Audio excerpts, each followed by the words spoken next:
Les podcasts du Figaro. Prêt pour le décollage.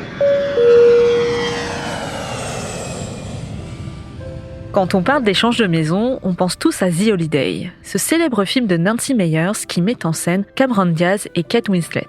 Elles jouent deux femmes qui, après des déceptions amoureuses, décident, vous l'aurez compris, d'échanger leur maison. Oui, mon cottage est libre. En revanche, l'offre est exclusivement valable pour un échange de vacances. C'est quoi ça? On échange nos maisons, nos voitures, enfin tout. C'est nouveau pour moi, mais j'ai des amis qui l'ont fait. L'une se trouve à Los Angeles, l'autre à côté de Londres. Sur un coup de tête, elles échangent tout. Leur maison, leur vie, et vont, bien sûr, vivre de nombreuses aventures, surtout sentimentales.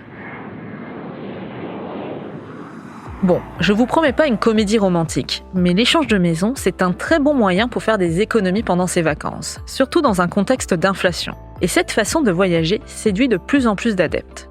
Mais comment échanger sa maison sans avoir de mauvaises surprises? Car oui, on l'a tous cette peur. Celle de revenir dans un appartement ou dans une maison et d'y découvrir des objets cassés, des vols et bien sûr de la saleté. Premier conseil, et pas des moindres, il faut apprendre à faire confiance. Sans ça, c'est inutile d'échanger sa maison. Il faut accepter que des inconnus vivent chez soi pendant plusieurs jours, plusieurs semaines, accepter que des personnes dormiront dans notre lit et se laveront dans notre salle de bain.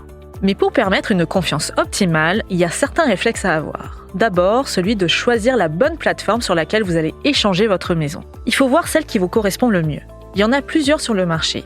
Home Exchange, HomeLink, Intervac, mais la plupart demandent des frais d'adhésion quand on s'inscrit. Par exemple, chez Home Exchange, c'est 160 € l'année. Les frais d'adhésion permettent de prendre en charge le client en cas de pépin, notamment s'il y a des dommages chez lui. Surtout, les adhérents doivent fournir certains documents comme une pièce d'identité et un justificatif de domicile. Leur profil sera ensuite vérifié par les plateformes.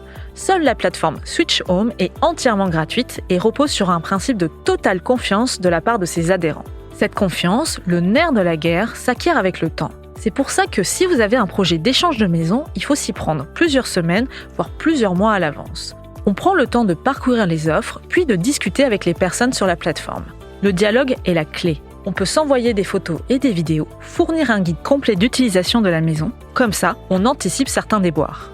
Aussi, ne survendez pas votre bien. Ne lui prêtez pas des caractéristiques qu'il n'a pas. Ici, pas d'argent en jeu. Les gens n'attendent pas un service hôtelier 4 étoiles, juste une maison dans laquelle ils pourraient bien se sentir. Ne l'oubliez pas, tous les goûts sont dans la nature et donc vous finirez par trouver chaussures à votre pied. Ça, c'est pour le côté humain.